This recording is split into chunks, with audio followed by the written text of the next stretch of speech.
చూసినా ఏ పల్లెలో చూసినా ఉసాడి వాతావరణమే కనిపిస్తుంది.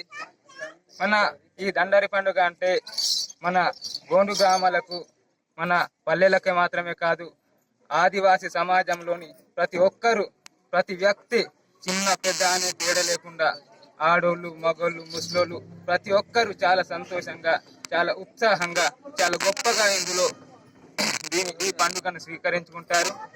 ఈ దండారి పండుగ అనేది దీపావళికి 7-8 రోజుల ముందు నుంచి దీనిని నిర్ణయించి భోగి పండుగతో ప్రారంభించి దీని ఆచార వ్యవహారాలతో కొనసాగించడం జరుగుతుంది.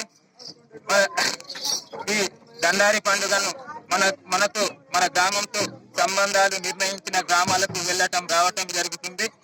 ఈ దండారి పండుగ ఉత్సవాల్లో భాగంగా దీన్ని మన పెద్దలు చూపించిన విధంగా ఆచార వ్యవహారాలతో, సంస్కృతి సాంప్రదాయాలతో, కాయిద కానులతో దీనిని చాలా నియతగా దీనిని పూర్తి చేయడం జరుగుతుంది. ఈ దండారి ఉత్సవాలను దీపావళికి 2 రోజుల తర్వాత గోలపోడి అనే రోజుతో ముగించడం జరుగుతుంది.